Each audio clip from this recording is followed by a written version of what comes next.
Agyanatimirandasya Gyananjana Shalakaya Chakshurun Melitam Yena Tasmai Shri Gurave Namaha.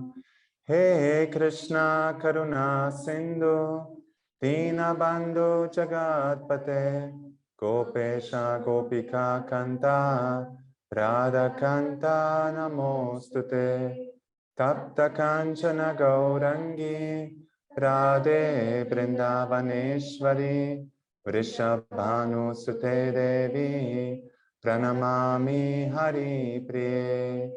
Hare Ram, Ram Rama Hare Hare, Hare Krishna,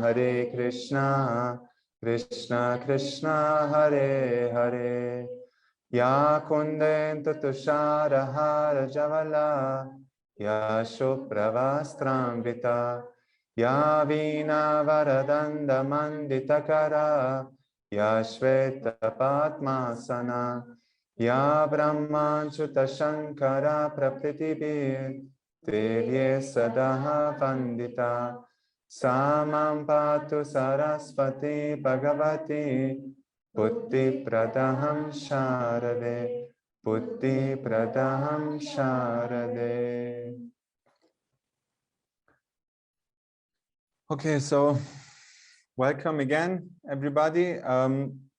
This is the fourth session of Bhagavad Gita for beginners, where we get just a general overview of the Bhagavad Gita.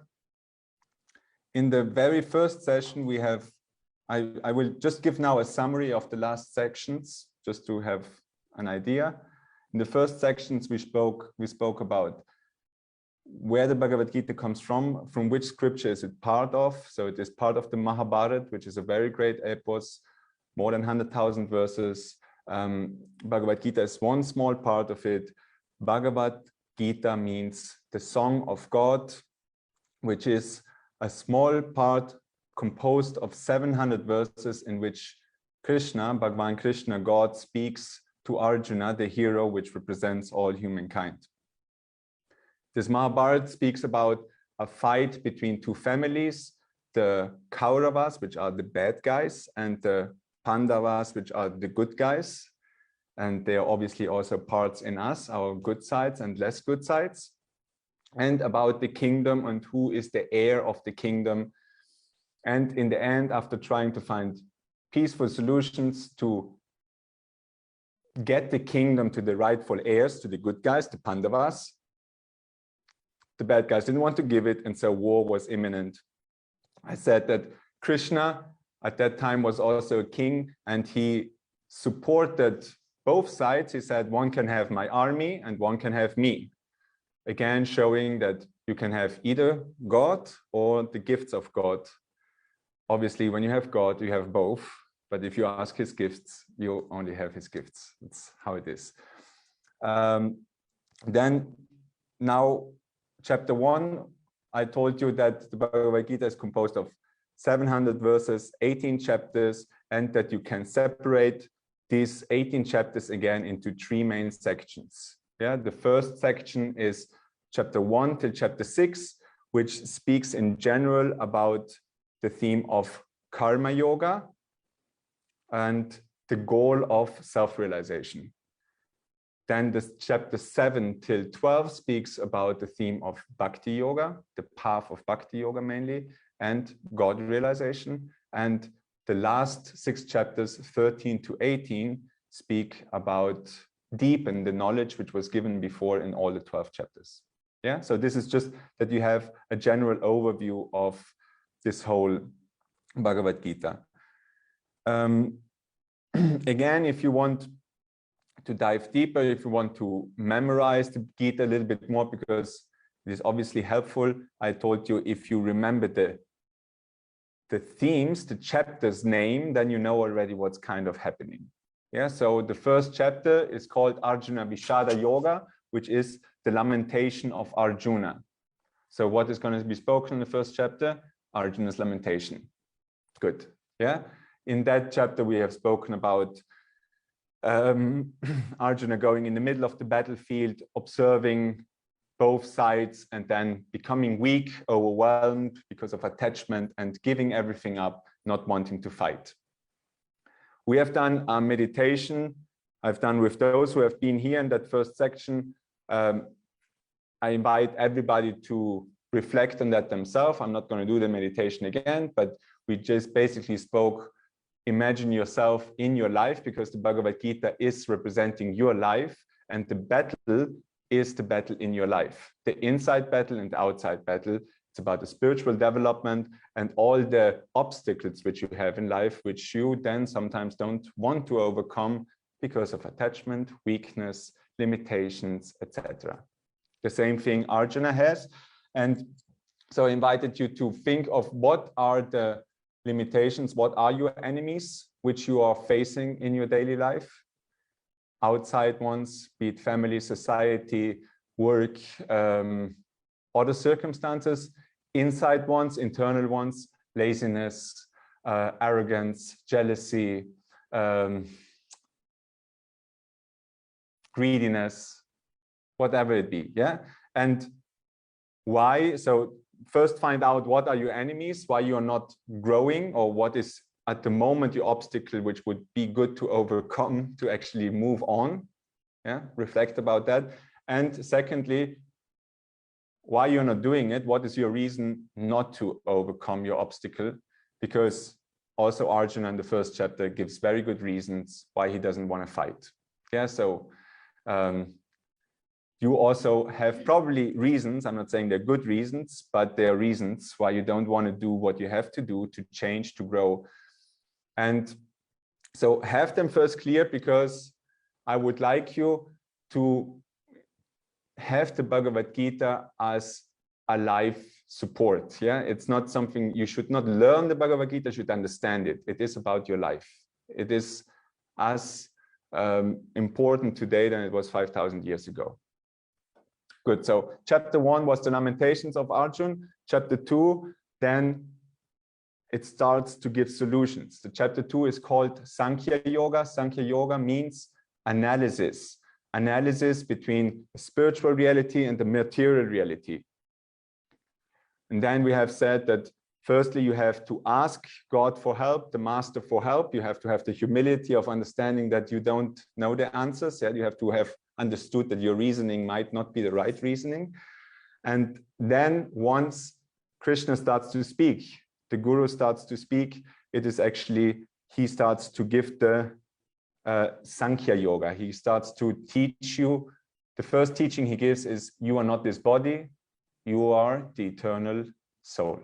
You're the eternal Atman, and that is the basic basis for all solutions. If you don't accept that into your life, if you don't get this kind of thinking that you're not a material body which is born and dies, but you are something eternal, unborn, then you will never find fulfillment, happiness, etc., because it is always part of this material world.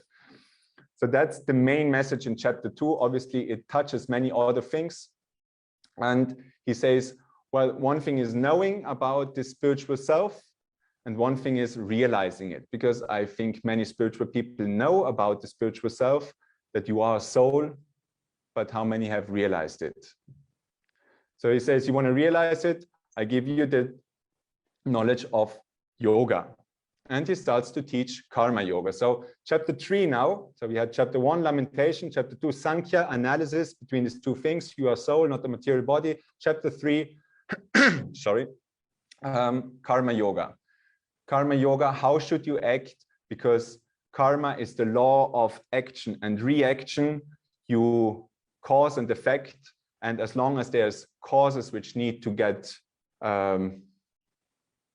lived out, as long as there's actions which need to have reactions, you will always come back to some material identification and materially bind. So therefore, it is important to get free of karma. Karma yoga is the science how to get free of karma. We have spoken about that in the second section, if I remember right.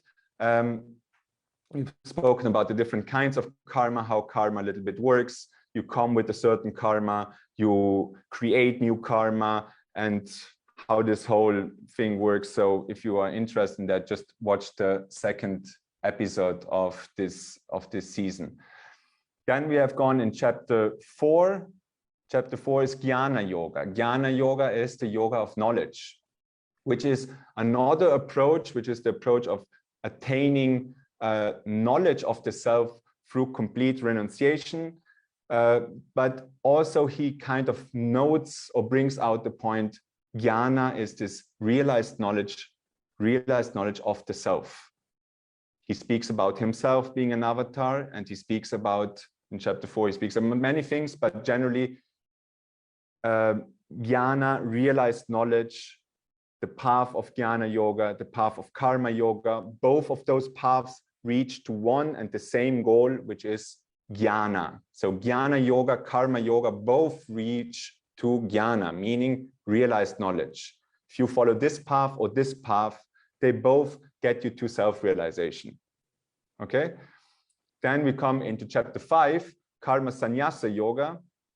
Karma Sanyasa Yoga is the chapter which means karma means action, yeah, literally action. Sanyasa means renunciation. So the yoga of complete renunciation of action. And as he has now spoken about these different paths which reach to the same goal, and as Arjuna doesn't want to fight, he says, well, then I rather run away and do not fight. Like you in your daily circumstances, you say, why should I bother? I just distance myself, I just leave everything, go to the ashram or whatever, and yeah, solution will be there. That's not how it works. He asks him again, what is now the better solution? And Krishna gives a clear answer. He says, both paths are leading there, but amongst those two, the path of action is the better path. Yeah, it is the right path. You should act in this world, and it's important not what you do, but how you do it. You should do it with detachment, without attachment to the results. So without attachment. That's all about karma sannyas, going into many details. And then he reaches into Dhyana Yoga, chapter 6, the yoga of meditation.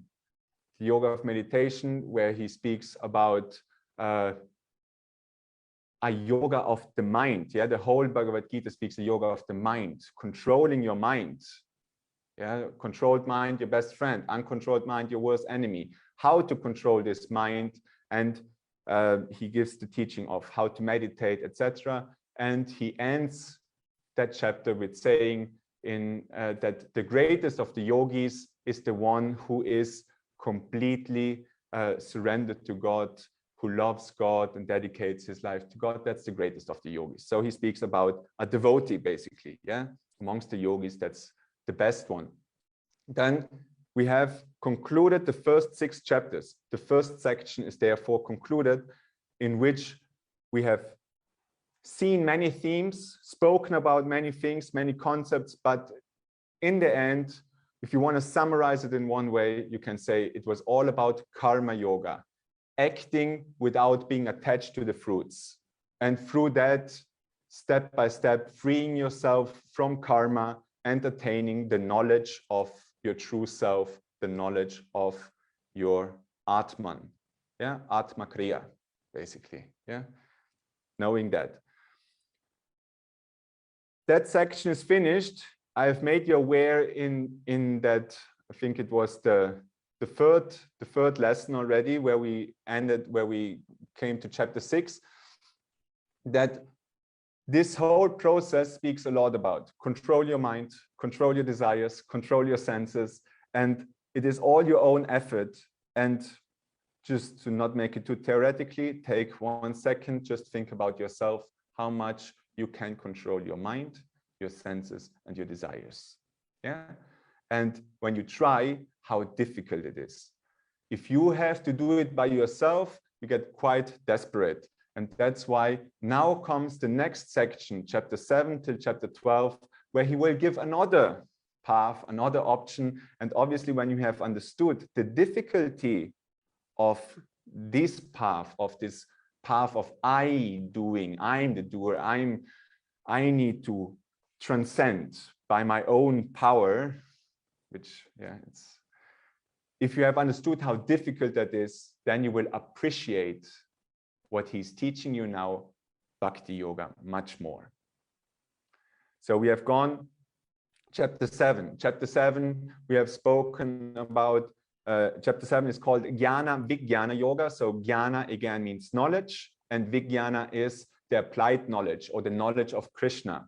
So now he starts to introduce himself more and more as a personal deity. Before, very rarely he speaks about himself as God. He just speaks about general terms. Now he starts really to say like, I am God, and how I am composed. He speaks about his lower nature, his higher nature, his apara prakriti, his para prakriti, and he is like the ultimate, the highest, which holds everything together, like a thread holds the pearls together on a pearl necklace. If you remember chapter 7, verse 7, for those who have been here, he speaks about his immanence, about his transcendence. Very beautiful verses, very, very beautiful. And then we have just touched on one verse, chapter 7, verse 14, where he says, this world is deluded by my yogmaya, by my illusion, and it's difficult to overcome. Yeah, this wrong perception of who you are and the presence of God is difficult to overcome. But then he says, for those who surrender to me, they easily crossed over. So now you hear already that he speaks a different language. He's not anymore saying control your mind, control your senses, control your desires, but he says only one thing: take refuge in me, surrender to me. And automatically your mind will be controlled, your desires will be removed, your senses will be cleansed. Yeah, they're all going hand in hand, but the approach is a different one. You're not now focusing on those things, but you're focusing on him. Then we have gone chapter 8, which is called the Akshara Brahma Yoga. Akshara Brahma Yoga is the yoga where he speaks about the undecaying reality, and where he speaks about when you die, whatever you think of, that is where you're being attracted to. That's where you reincarnate to. So therefore, if you die with the thought of God, then you will reach God. But to think of God while you die, you have to have practiced it. And therefore, he explains how great or how big this material world is, yeah, up till the realm of Brahma, Satyaloka, till the deepest hell. It's all part of this creation and dissolution. He speaks about how the time functions, yeah, how many eons of years you can be trapped in this rat race of birth and death and birth and death, and obviously suffering. And with that, we get the necessity of breaking free. And he says, there is an undecaying reality, which once you reach that, Vaikuntha, Akshara Brahma, the abode of Krishna, the abode of Narayana, once you retain that, there's no coming back, and you will attain the everlasting bliss, which in essence we're also seeking. Yeah? Everybody is seeking happiness, fulfillment, well-being. We just don't know where we find it. Everybody thinks to find it somewhere else. Krishna is very clearly saying you find it by knowing who you truly are, and once you know who you truly are, you will understand that you are an eternal lover and servant of God. And in that loving servants, you will constantly be in Ananda bliss. Okay, so this is kind of the summary of the last few sections. Is that so far good for those who have been here? Just give me a thumbs up again for those who have been there. Good? Good. Okay, so now we come to chapter 9. Just 1 second. Chapter 9, which is a very important and beautiful chapter. It is called the Raja Vidya Raja Guhya Yoga. So Raja means royal, king, yeah, Maharaj, the great king. Vidya means knowledge, and Guhya means secret. So it is the kingly secret and the royal secret and the royal knowledge. So if you're interested in a great secret and knowledge, you better stay awake. I have somebody in the first line here. It's about to break off to the other world. Yeah.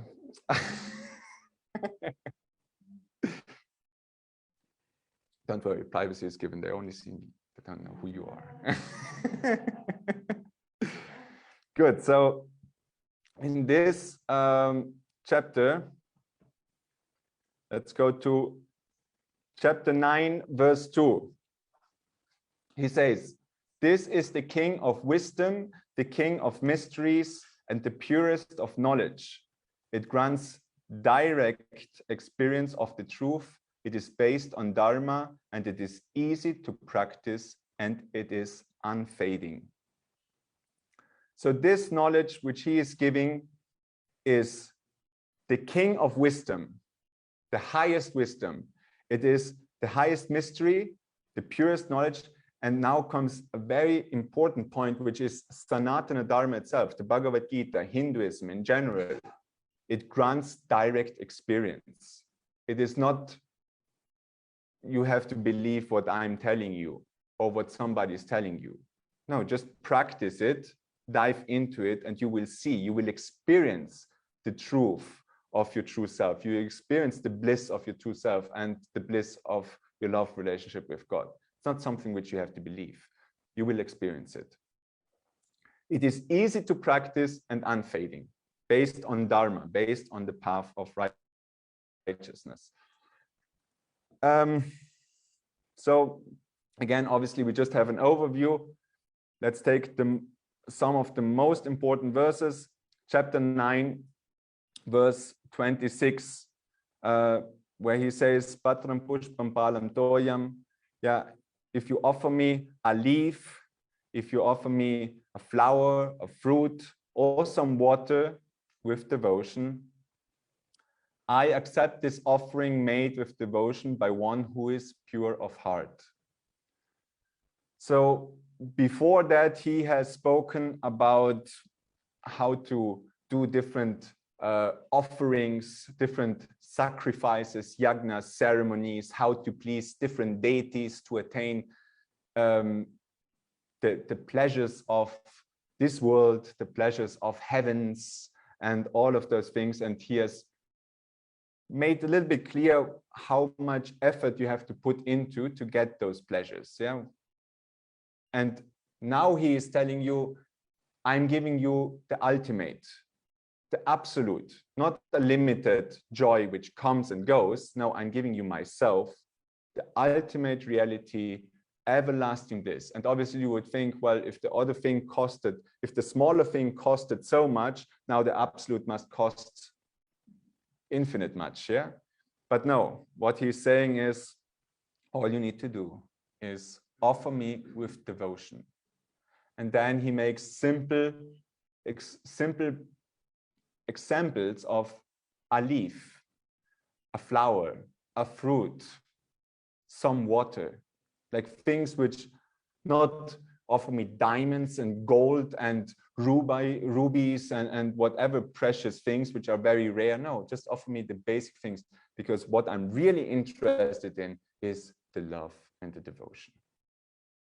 If you have love for me, if you have devotion for me, whatever you offer me out of that spirit of love and devotion from a pure heart, that offering I accept. That offering is very, very dear to me. So this is one of the favorite verses also from Paramahamsa Vishwananda, because obviously the simplicity is spoken there. Yeah, the secret is love, love, love, love, devotion. And again, you can see it is grace, all by his grace. Yeah, and you please God, you love God, and through this love, everything will happen automatically. And then as the last verse, which we're going to tackle from this chapter, is chapter 9, verse 34, where he says, focus your mind on me, be devoted to me, offer worship to me, bow down to me, engaging your mind in this way, holding me as the supreme goal, you will surely come to me. So remember, this chapter is called the royal knowledge, the royal secret. And in these 2 verses already, we have seen, like, there is 34 verses. This is the last verse. So he's explaining much more, giving much more beautiful explanations and depth of it. But already in these 2 verses, you can see the royal knowledge, the royal secret. It's in simplicity and love. You want to please God, just do it out of love. Whatever you offer to him out of love, he will accept. He's pleased with it. You want to practice. What should you practice? How should you live? Before he has spoken, control your mind, control your senses, control your desires. Very difficult. Now what he is saying? Manmana bhava mat bhakto. Focus your mind on me, become my devotee, worship me, bow down to me. If you do that, you will surely come to me. If you regard me as the highest goal, if you know God is the highest goal to achieve, Krishna is the absolute, and if you have this mindset, worshiping me, bowing down to me, offering worship to me, then you will come to me. Not, you see, you come to me, to Krishna, is not anymore speaking about self-realization. Self-realization is when you know who your true self is. There's still a big step to do to know who the Lord is. Yeah, you can understand who the Atma is, his Pada Prakriti, his higher nature, like he has explained in chapter 7. But if you want to know what this thread is, which holds everything together, if you want to know the fullness, that is through his grace. You can't achieve that knowledge by your own effort. That is only achievable by his grace. And he says, if you focus your mind on me, if you're devoted to me, if you worship me and bow down to me, that will be achieved. I guarantee you that. And obviously, in that process, what will happen? You will automatically purify your mind and control your senses and get rid of material desires. Because the more you focus on the higher reality, automatically you will be purified, and your attraction for this material reality will become less and less and less and less. And for those who have endeavored on the spiritual path, they might know about that. If you start to do spiritual practice, suddenly things which before were pleasing because they were sense pleasures, they start to lose their taste, and you start to find pleasure in spiritual things. You start maybe to find pleasure in chanting God's name, in meditation, in having association of other devotees to speak about higher principles. Before that maybe was uninteresting, and you like to watch your your movie at night, your thriller, and now you're like, you don't want to sit anymore and waste time in the evening to watch a thriller, but you want to hear a satsang or do some chanting or do a puja or whatever it be. Yeah, it starts to develop, it starts to change. So it's a natural thing. It's not something, a hardship, which is difficult. So far, so good. Because then we have come to chapter 10. So chapter 10 is called Bhakti Yoga, the glories of Krishna. So now, just try to have a logical understanding of the situation. So you are suffering, you are lamenting, you are depressed about life. That's how it starts. Everybody is in chapter 1. Yeah, every human being is in chapter 1. Sooner or later, they're all lamenting, they're all fighting, they're all in their own. The question, if they move on to chapter 2, that's a different question. If they're gonna think about spiritual things and that they're not just this body which is suffering, that's a different question. But if you have moved on to chapter 2, which I guess all of you have done, then you got interested. Now you got the knowledge, and he gave you all this karma yoga, jnana yoga, dhyana yoga, great, you have all this knowledge, you will practice. Now he starts to give you Bhakti Yoga. And now he gave you the royal secret. He said to you, you know, if you are devoted to me, if you think of me, if you remember me, if you worship me, I guarantee you that you will come to me. You will be liberated. You will be absolutely, you will have everything. All your troubles will be done. You have no more problems. That's the solution, is just think of me. Okay? Man, mana, bhava. Think of me. Well, obviously, is there not a natural question which rises through that? Like for me, there's a natural question which awakens. If Guruji says to me, or if Krishna would say, just think of me. What is remember me? What would be the automatic question which arises inside of you? Anybody? Huh? How? Exactly. How can I focus on you? How can I remember you? I have a work in the middle of the beasts. I'm working in a bank, I'm a lawyer, I am this, I have that. I'm surrounded by complete material people. I am living in a war zone. I'm whatever. Like there's so many circumstances in this material world where the question just, yeah, I should think of you, but how can I focus on you? Okay? Okay? That is the question which obviously Arjuna asks him. How can I focus on you? So in chapter 10, verse 17, he says, "O Almighty Lord and Yogi, tell me, how can I know you and fix my mind upon you? What are the forms of existence that can be contemplated on by me?" So how can I know about you? How can I contemplate on you? How can I be engrossed in the thought of you? I'm not a great yogi, yeah, I'm not sitting in my cave and meditating on you, I'm not living in the ashram, I'm living in the world and I have things to do, I have kids, I have jobs, I have bills to pay, etc., etc., etc. How can I focus on you? And that is Vibuddhi Yoga. Now Krishna will explain his glories. And he will tell all where he is present, his immanence. He has already started with that in chapter 7. If you remember chapter 7, verse 8, where he has said, I am the taste of water. I'm the sweetness of water. Yeah, you take a glass of water. Krishna. Yeah.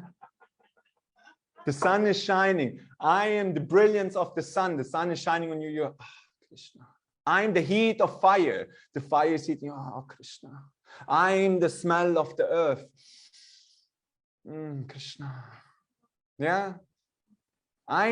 He started already to give these explanations in chapter 7, and now he's going to go on with a huge list where he is perceivable. And he says, I will tell you only the maximum. I will only tell you my ultimate glories, but don't think that there's anything which is not me. So I will only tell you the highest. So he will say, amongst the reservoirs of water, I am the ocean. Amongst the rivers, I am Ganges. Amongst the birds, I am Garuda, the eagle. Among the animals in the jungle, I am the lion. Yeah, so he will just expose himself and saying the greatest of the greatest, that he is all of those things. And he will not just speak about this material world, but he will also speak about the spiritual world, the so-called spiritual world, which is still part of material creation, because as we have learned in chapter 8, material world is not just this bhuloka, this material earth. No, it is also so-called spiritual realities, heavenly realities and hellish realities, yeah, where angels and gods and different beings are. They are still part of a material created world, which is created and dissolved up till Satyaloka, where Brahma is, right? So he speaks even about amongst the Gandharvas, the celestial dancers, and all of those things. He mentions who he is amongst them, yeah, the best of the best, le crème de la crème. Then, once he finished with all his explanation, you can go through that in chapter 10. He says in chapter 10, verse 40, understand that I have only briefly described my manifestations. I have only briefly described them. For there's no limit to my divine glories. So I have only given you a glimpse, because if I would keep on telling you about my divine glories, we would never end with the Bhagavad Gita, because everything is my glory. Everything, every little inch which you can see and not see and perceive and not perceive is the glory of God. Narayana, Narayana, Narayana, pervading everything. And you just have to have the eyes to see. So he has only given the highest of that. So far, so good. And then there comes, like, for me, one of the best verses especially in this chapter, where he gives a mic drop in chapter 10, verse 42, where he now says, but of what use to you is all this knowledge, O Arjuna? With just a fraction of myself, I exist, sustain this whole universe. So what does that tell us? I remember some time back, I was with some Austrian devotees. We were in the Alps and we went for a nice hike into the Alps. Beautiful blue sky, warm sunshine, beautiful mountains, nobody around, just our group in the middle of the rocks of this beautiful valley with the river, with the green trees. Like, it was just, after walking, you come up on the top and you're just like, oh, wow, is this nice? Yeah, I don't know if you, yeah, it was like, and in that moment, it's like, imagine this beauty, which we have experienced there, the blue sky, the fresh air, the cold, fresh water, the nice association, good food after you have worked out. And now think of everything what you think is beautiful.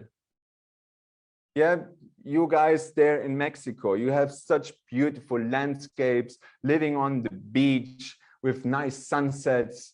Brazil, the Italians here, like, think of all the beauty combined which you can ever think. If there's some people from Norway or some further up, the Northern Lights and everything, put everything together. You look out with the Hubble telescope and you see galaxies imploding, exploding, colors and forms and beauty unimaginable. Do you get me? All of this combined, everything together, everything what you think is the top of the top of the top. Krishna is saying, why do you bother about those things? Why do you care, Arjuna? Arjuna, me, you, all of us. Why do you care about this?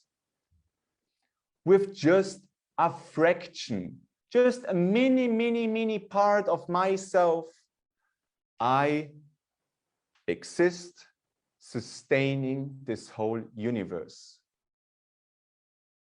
You hear what he's saying? He said before, if you focus your mind on me, if you are my devotee, if you worship me, if you bow down to me, you come to me, you are mine. You will experience me. You will have me. We have our eternal love relationship, the bliss which is in this serving love relationship. That I'm here to give you. I give you that. Yeah. In other verses, it says, Dadami Bhakti Yoga, I give you the knowledge from within. I'm awakening like a blazing fire, removing all the ignorance. I'm giving you that. What have you done for it? Nothing. You just love me. You just think of me. You're just my devotee, and I give you all of this. I give you all of this. So why do you bother about the beauty of this world? Because every beauty every beauty what you can imagine, and even beyond what you can imagine, is just a mere fraction of myself. Like a grain of the amazingness, of the beauty, of the bliss I am. And I want you to have me. I give myself to you. You get the point how he is encouraging us. Don't get stuck in this world. Don't get stuck in the material things.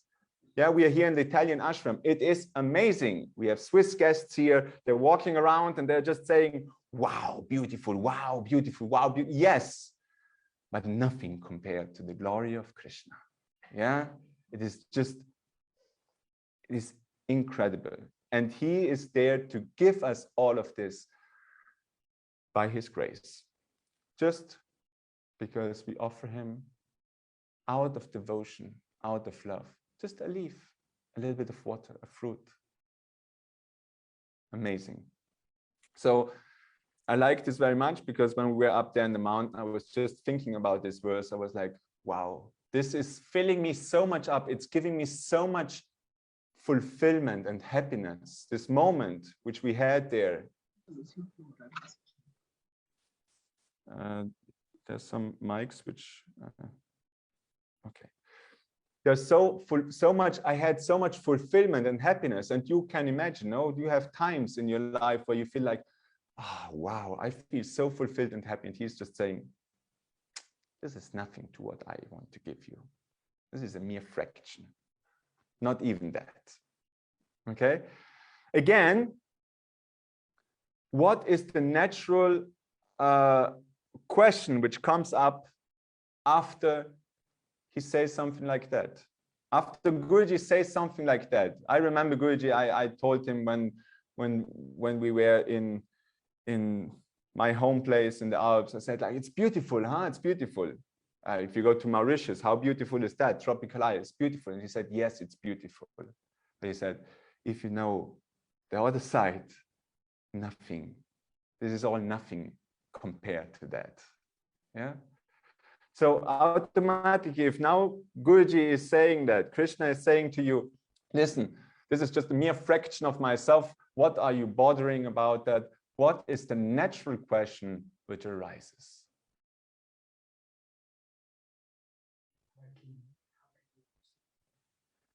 How can we reach that? Well, that he has already said. He has said, just focus your mind on me, be my devotee, worship me, and bow down to me. Like, make God number one. Seek first the kingdom of God. Everything else will be given to you. Don't worry. Everything else, I give it to you. Is there no other question which comes? He has now said, I'm this, and this, but this is just a mere fraction of myself. Is there not something natural which comes up as a question? Yeah, you're bowing down. But the curious mind, what is a curious mind now inquiring? Huh? Huh? Who are you? Who are you? Wow, you showed me just the whole world and the whole universe and said me all of this I am. And this is just a grain of sand from all the beaches of this world. Not even that, a piece of dust. That is what all of this is, of my glory. A curious mind is like, who are you? Who are you? And that is exactly why we come to the next chapter, chapter 11, which is called Vishvarupa Darshana. Vishvarupa means, Vishva means universal, Rupa means the form, Darshana means the sight. So Vishvarupa Darshana means the sight, to have the vision of the cosmic form of God. Okay, so again, I'm saying those things so that you can understand easier or memorize easier how the structure is. Yeah, he's suffering, then he gets the knowledge that you are not a body, Sankhya Yoga, then he gets the knowledge how to attain or realize this Atma, Karma Yoga. He speaks more and more about Jnana, Jnana Yoga, Karma Sanyasa Yoga, the renunciation of action, Dhyana Yoga, meditation, Jnana Vijnana, applied knowledge, Akshara Brahma, the explanation of this cosmic worlds and time and all of those things. And then the cosmic, the royal knowledge, the royal secret, where he says, with devotion, you attain me, just focus your mind on me. And then the question, how do I focus my mind on you? Bhakti Yoga, number 10. Now I explain you all my glories. He finished that. He says, but this is nothing. Don't bother about that. Don't get caught up in my glories of this materiality. And then the question, then who are you? Number 11. Okay? Vishvarupa Darshan. And that chapter 11, verse 4. Arjuna says, O Lord, if you believe it is possible, then reveal yourself completely to me. Show me your unlimited universal self, O Lord of Yoga. So he makes exactly that request. Who are you? But it's not like a presumptuous request of like, yeah, what are you saying? It's just a fraction of yourself. Then show yourself. No, it's like, wow. If you think I'm worthy of it, then please show me who you are. If you think it is appropriate, please show me yourself. Yeah. And then again, there is in 11:7, I believe it is, where I haven't taken that verse out. In 11:8, yeah, he says basically that I give you now the divine sight, because you can't see this divine vision with your normal eyes, because your physical eyes are not able to see that. That's why Divyam dadamite chakshu. Yeah, I give you the divine sight. And again, there's the concept of grace. What have you done to receive the divine eyes, the divine vision? Nothing. I give it to you because I love you, because you're dear to me, because you're my devotee. I give you knowledge from within. Why? Because I love you, because you're my devotee. I give you divine sight. I give it to you, not because you deserve it or earn it. No, I just give it to you. And then in chapter 11, verse 16, now Arjuna says what he sees, or what he sees in this cosmic form. So he says, with your there's a long explanation, it's one of the most poetic, beautiful explanations and description of God in itself. In one, he says, with your innumerable arms, torsos, mouths, and eyes, I see your infinite form on all sides. There is no end, no middle, and no beginning to you. For you are the Lord of the universe, and the universe is your body. There's no middle, no beginning, no end. God is ultimately a cosmic form, but it's not a form how we think a person, a personality. Always what we can envision is something which is limited by time and space. But here's clearly, this is not something which is limited by time and space. This is an eternal, infinite vision. There's no beginning, there's no end, there's no middle. There's just Krishna, Krishna, Krishna, Krishna, Krishna, Krishna all over. Sahasra Shirsha Purusha, Sahasraksha Sahasrapata. Yeah, the Purusha Suktam praises from the Vedas, praises the ultimate Lord. Thousands of heads, thousands of arms, everywhere, omnipresent, all pervading, all pervading.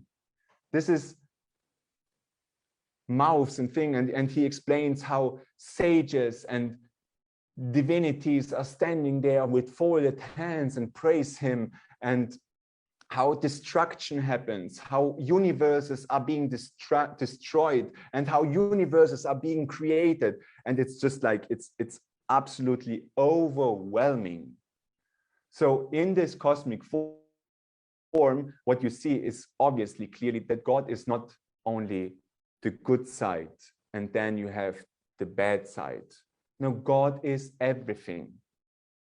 He is the fullness of everything. He is destruction, creation, maintenance, everything. Yeah, he describes how this war, Arjuna, this war, which you don't want to fight. Yeah, like he's saying, he's speaking to us basically. You don't want to overcome your limitations. You don't want to face your partner with your opinion. You don't want to overcome your weaknesses and whatever. And Krishna is saying, it's all happening. If you like it or not, it will happen. Everything is tied up to a machine on me, and you will have to work on it helplessly. You are like a marionette. You are being chosen to do that job. You like it, you don't like it, I do not care. You have to do your job. Yeah, it is not you who act. Do not identify with being the actor. Do not identify doing the action and getting the results of your action. We are back to karma yoga, the principle of karma yoga. Remove yourself from the whole thing. Just do what you are supposed to do. You are mother, take care of your children. Your worker, do your job in the best mindset possible. Yeah, do your best and leave God the rest. Just do it with the right mindset, independent. What you do depends how you do it. And here Krishna is just saying, showing him, if you like to fight this battle, or if you don't like to fight this battle, this war is going to happen. It's not up to you if this war is going to happen or not. Yeah, all the soldiers, they have already died. All of those souls, they have already reborn. Like, this is something which is not up to you. This is his Leela. And obviously, Arjuna in this chapter is completely overwhelmed. He can't handle it. And he asked him, please just remove this vision from myself. I'm like, I can't deal with that. Yeah, it's also nice because, like Guruji always says, I can give you realization like this. Yeah. And I sometimes said to him, well, then do this.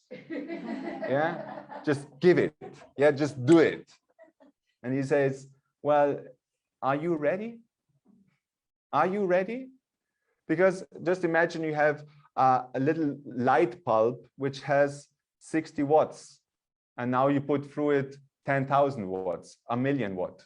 What will happen? It will explode.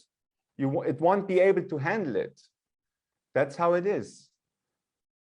You have to make yourself ready. How you make yourself ready? By focusing on him. Manmana bhavamat bhakto matyaji mam namaskuru. Focus on me. Be my devotee. Worship me. Bow down to me.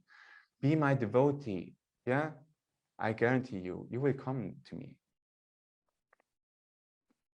So this readiness must be there, and that's obviously also Arjuna had then the struggle and just prayed to him and asked him, please show me again your other form which I can deal with, which I can actually handle with. So that's also the beauty of the spiritual master. Yeah, he makes himself relatable, like Krishna. He made himself relatable. If Krishna is so amazing because he's a cowherd boy. He makes himself relatable. He plays with the gopas and with the gopis. Imagine Narasimhadev comes there. Yeah, like, you think they jump on his head around and play? No, they all like, yeah. Yeah. So the same is with the spiritual master. He takes on the human form. He comes so that you can relate to it, but don't mistake for what he shows you. So anyway, he has this vision, and that's what he wanted. He wanted to know who he is. Yeah. And after this vision, there's a beautiful discourse where he makes a very important statement. Again, He says in chapter 11, verse 54, only by single-minded devotion is it possible to truly know, see, and indeed enter into my abode. So he says to Arjuna, this vision, what you just had, you cannot attain by knowledge. You cannot attain by austerity. You cannot attain by any just doing some practices, not by sacrifices, not by charity. All those things are good. They're dharmic things. They purify, they're helpful. But they are purifying, they're preparing you. They're making your what's a bit better. The only reason how you were able to see me, Bhakta Stetiva me priya. Yeah? Like you are only able to see me because of your unsevering devotion, because of your love for me. And again, you can see he makes a hierarchy. We have explained before in chapter 5, when this question came, which one is the better path? Is it karma yoga, the yoga of internal renunciation, doing the actions without being attached to the fruits, or is it jnana yoga, the renunciation of actions altogether, going in a forest, in a cave, and not acting? And Krishna has given a clear answer. If you remember, he says, both of them are good, both of them lead to a goal, but amongst those, karma yoga, the renunciation of the fruits of your action, is the better path. So he validates all the paths, but he makes a hierarchy. And again, this is important. Like I said last time, sometimes we have the tendency to say, it's all the same. No, it's not all the same. All has its value, but there's differences. He has said karma yoga is better than jnana yoga. And now, if you listen to this verse, he says, only by single-minded devotion you can have my vision. He said before in chapter 9, offer me something with love and devotion. He says at the end of chapter 9, focus your mind on me, be my devotee, worship me, bow down to me. It's all devotion, devotion, devotion. Bhakti, bhakti, bhakti.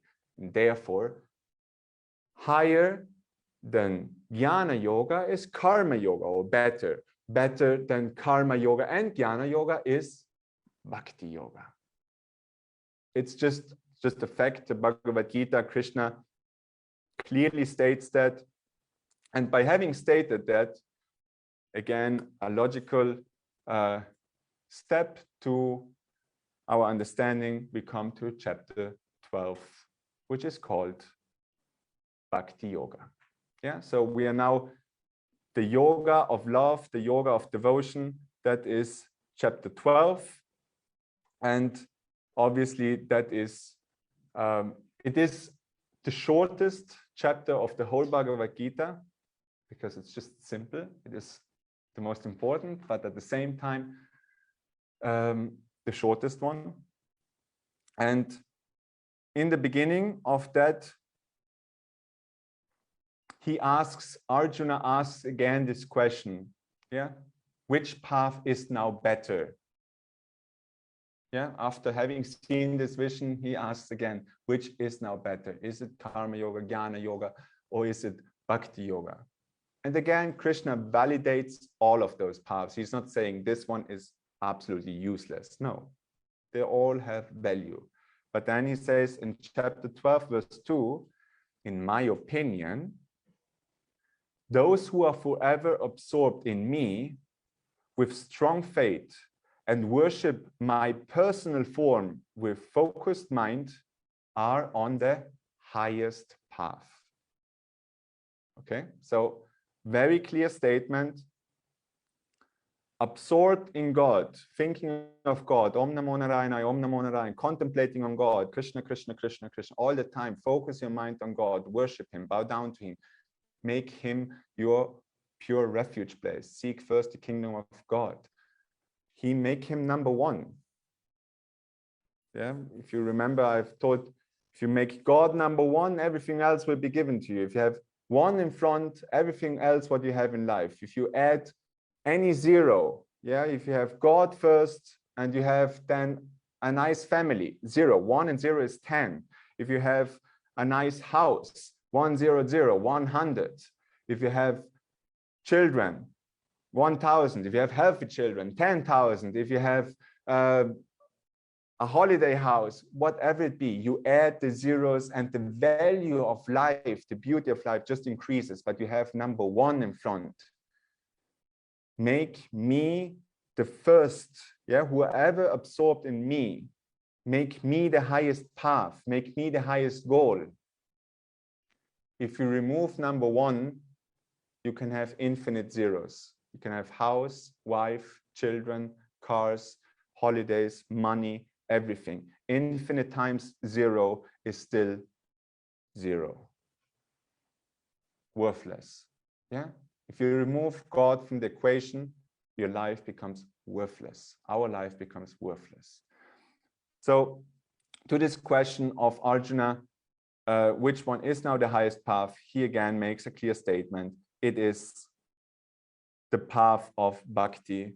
Whoever is forever absorbed in me with strong faith, worship my personal form, the avatar, yeah, Krishna, the spiritual master, which is God himself incarnated or representative of God. If you have that, if you do that, that's the highest path.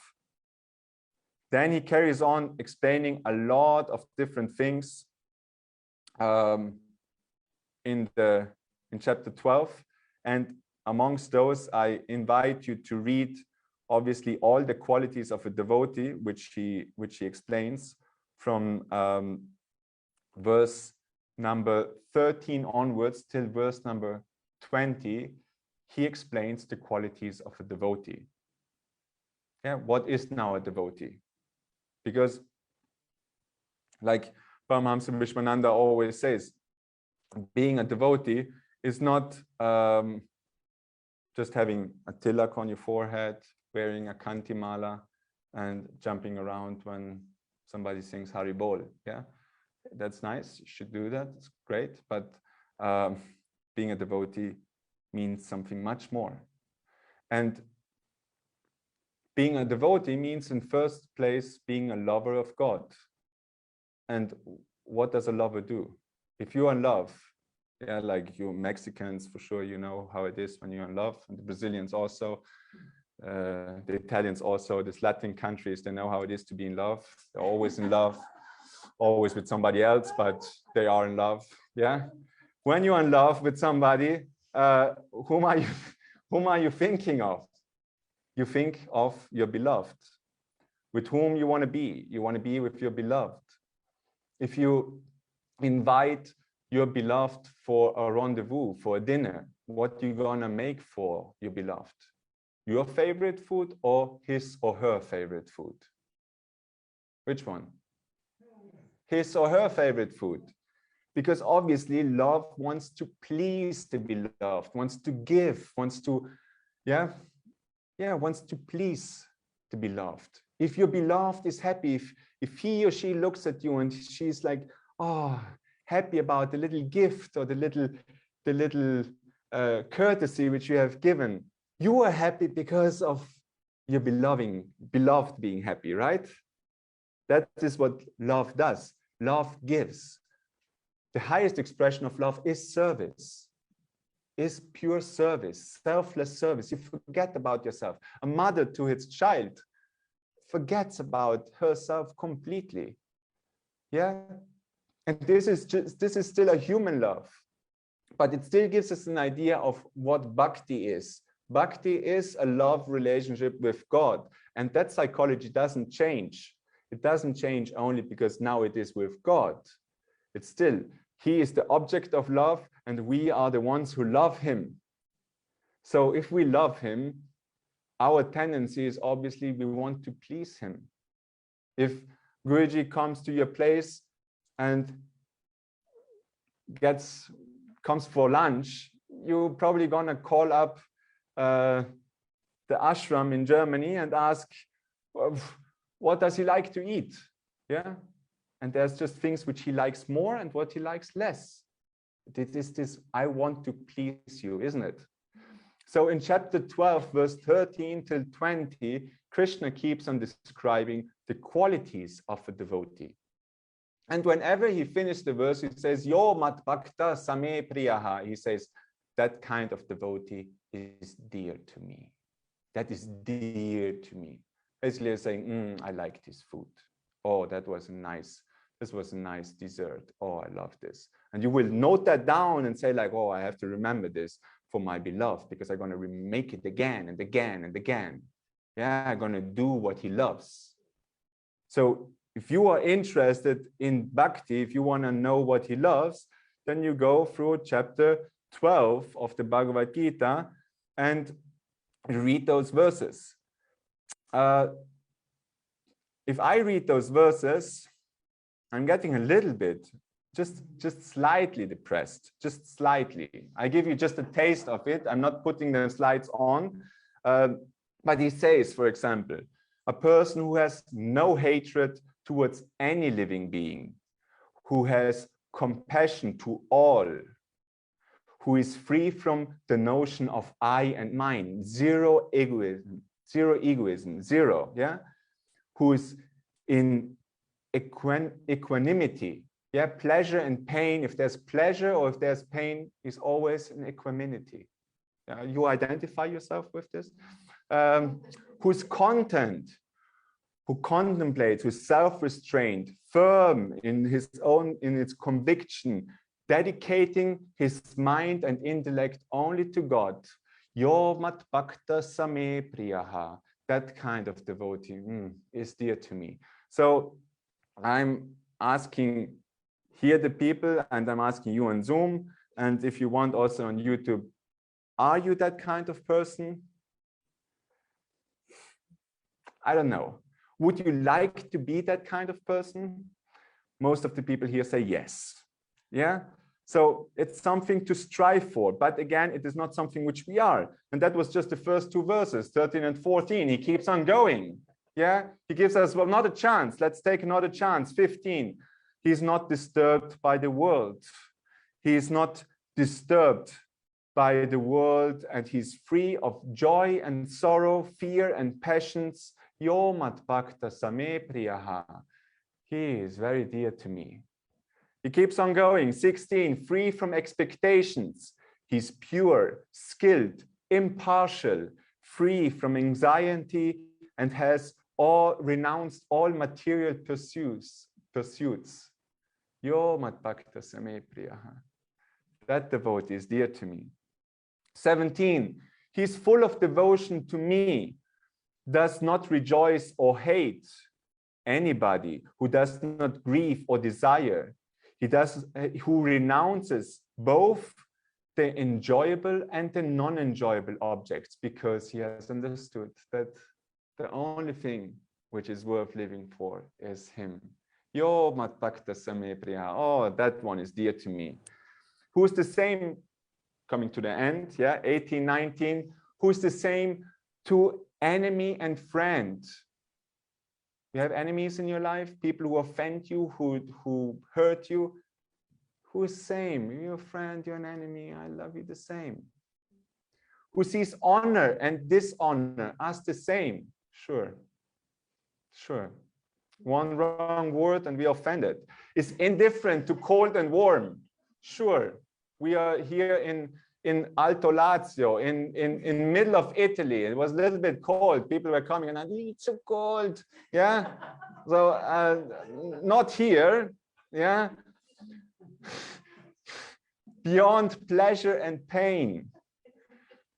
Free from all attachments. Unaffected to praise or blame. Oh, yeah. Who is like that? Content with any condition, who has no home, is steady in mind, and who is devoted to me. Yo mat bhakta same priyaha. That kind of devotee is dear to me. You get the sentiment? I don't know, Zoomies, can you understand what Krishna is saying? he's basically explaining somebody. For my understanding, when I read this, he's basically saying somebody is dear to me if he has transcended this material world, if he is absolutely unattached, free from all egoism and everything. And I'm just like thinking, oh, I would like to be dear to you, but I'm not, because I am not like that. I would like to be like that, but I am not like that. I'm not completely free of all those things. I don't know. Are you? So there's a slight feeling of like, almost like Guruji is coming to my home and I have to cook for him. And everything what he likes, every ingredient, I just don't have. So I just gonna make some bad food for him. He's gonna come to my home. I'm gonna cook something for him which he doesn't like. Yeah. But then there comes the amazing solution. The final statement, chapter 12, verse 20, where he says, Yetu dharma amritam idam yaduktam paryupashyate shraddha dhana mat paramam bhaktyaste tiva me priyaha. Exceedingly dear. You hear that? He's saying now, before he said, that is dear to me. I like this one. Yeah, Guruji says, yeah, apples I like. Yeah, a fresh Granny Smith. Yeah, it's okay. Yeah, maybe how the pink lady, if they're crunchy. Yeah, I like. And he says, but more than that, I like a mango. Yeah, and then you're like, well, mango. Okay, it's good to know he likes more mango. Then he says, but what I really, really, really love, like if you want to really make me, wow, if you want to please me fully, yeah, you want to know that? You want to know what he likes really? Yeah, I want to know that. And that's what Krishna is saying here. Exceedingly dear. The last verse gives you hope because he says there's something which is exceedingly dear to me. He says, those devotees who practice this immortal teaching with full faith as taught by me. Those who practice the teachings I give, those who practice the law of Dharma and everything I've given, yeah? Worship me with love and devotion, have your mind focus on me, etc., etc. Those who practice those things, and those who regard me, God, as the supreme, ultimate, highest goal, number one in front, these kind of devotees, Bhaktaste tiva me priyaha, they are extremely dear to me. And now this is not anymore a state of being, but this is something which you can do. Practice, striving, transforming. This is not something which is out of our reach. This is something which we can actually attain by doing, by trying to become the better version of ourselves, by observing ourselves, looking at our arrogance, at our jealousy, at our emotions, our thoughts, and trying to become more humble, more giving, more selfless, more compassionate, and applying all of those things which he says in our daily life every moment, because we know when we do that, then Krishna, God, will be very, very pleased with us. And if my beloved is pleased, I rejoice, because what is there more beautiful for a lover than seeing his beloved being pleased? Yeah. So this is the end of chapter 12, and we also end here today. So short summary, we have gone through the whole summary of the last sections, and then we have looked at chapter 9, which is the kingly secret and the kingly knowledge, where he says essentially you worship him with pure devotion, whatever you offer, as long as it is done with love, that he accepts. And if you focus your mind on him, if you worship him, bow down to him, you are guaranteed to be with him, to come to him. Then chapter 10, Bhakti Yoga, he explains how you can focus on him. He says all his glories, Bhakti Yoga, Vibhutis are his glories. He says all his glories in this world, Yeah, amongst the waters, the ocean, amongst the rivers, this, amongst the animals, this, amongst human beings, I'm this and this and that. A very beautiful one, which I like. He says, among the secrets, you know what I am amongst the secrets? Silence. Among secrets, I'm silence. Wow, very nice. Yeah. So he keeps on saying all those things. So if you're somebody who is spreading secrets, I shouldn't tell you, but just to you. But no, don't tell anybody. No, that's not Krishna. Yeah. Yeah. After he has said that, he says, but what is this knowledge all to you? What worth is it? Because this is just a fraction of myself. And then the interest comes, okay, then who are you? We come chapter 11, Vishvarupa Darshana, the cosmic form, the cosmic sight. And he gives him this cosmic sight, and he can't handle it because it's an eternal, universal sight, which is all pervading, and Arjuna just can't handle it. He's happy about it, but no, thank you. And when he comes back, Krishna says, only because of pure devotion, you were able to get this divine sight. Again, he exalts bhakti. Again, grace, bhakti. I give you this sight.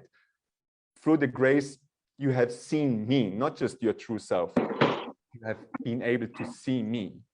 Okay?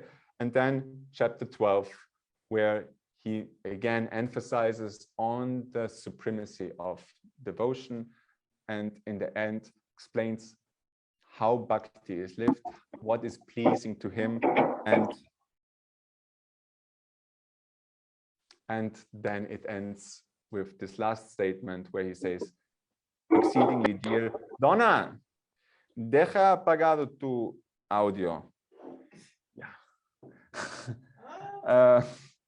And then he says this final statement where, yeah, he basically says, if you follow these teachings, if you strive, practice, do your best. Yeah, this is an encouragement. Do practice, practice, practice, practice. Try to transform, try to become a better version of yourself. And if you consider him as the ultimate goal, then you are extremely dear to him. He loves that. So if you want to be dear to him, if you want to do him something pleasing, then just strive to become a better version of yourself over and over and over again, by focusing on him, by worshiping him, by bowing down to him. Very good. Preguntas, the questions here or there on Zoom? Sorry for YouTube, Facebook. I can't take questions from there. It's a little bit too much things to handle alone here, technology, if it has even transmitted. Any questions? Here, any questions?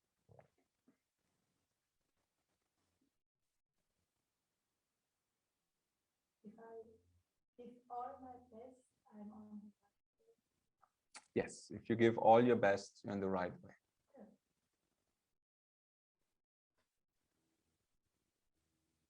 The only thing is always to check, is your best really your best? That, you see, there's a saying of,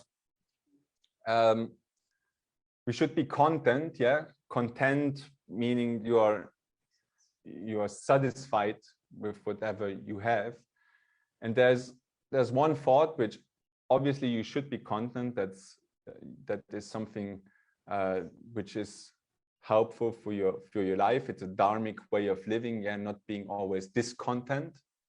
So, but the idea is a little bit, you should be content about your material existence. And whatever you have in this material world, whatever God gives you in this material world, you should be content. Spiritually, to some extent, not in a bad way, but to some extent, you should be discontent, because you should always strive higher. Don't get stuck. Don't stop yourself with, oh yeah, I did my part. Yeah, it's okay. It's good enough. No. If you really understand what he means, then you will always try better, because that's what love does. Yeah. Yes. Anybody else? What about patience? Swamini. Because we want to have everything right now. What about patience, Swamini? Patience. So Sorry. oh, Sorry. I thought I transformed here. Or maybe you are beyond gender already. Maybe you are beyond gender. Well, maybe he asked you. So what about patience? Yeah, because patience. Yeah, patience is, I think I told you already, Switzerland, patience obviously is a very important quality. I always strive for patience, and I always asked Guruji and God about patience. I always prayed, God, give me patience, but give me now. Yes. Because we have no time, it's right now. So yeah, of course, you need patience, but patience is, it comes along with the acceptance. Yeah, you do your best and know that God is with you and that you are guided. So what is the patience, what is the impatience about? It's the expectation of a certain result. You want something, and if what you want is not yet manifest, then you get impatient. But if your whole purpose of existence is to love and to serve, to give selflessly, then there's no notion of what do I get back and when do I get it back. It's just like, I'm loving for love's sake. I'm giving for giving's sake. I'm serving for service sake. And there's not, I want something in return. It's just, that's my nature. That's my duty. That's my dharma. I am an Atma. I am an eternal servant of the Supreme. So life after life, like the great saints say, let me come and just know that I'm your servant and serve you. And I think a lot of impatience comes with expectation to something. And therefore, I think if you remove expectation, which Krishna definitely recommends, then I would say the patience doesn't become a theme anymore. Then you know that he's with you, that he takes care, and you have fulfilled actually the purpose of life, even while you are in this human body.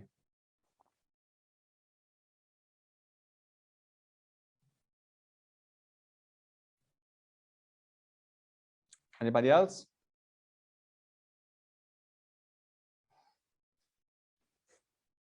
Good, then thank you for the attention again. Obrigado, gracias, grazie, dankeschön, whatever nationalities we have here. Oh,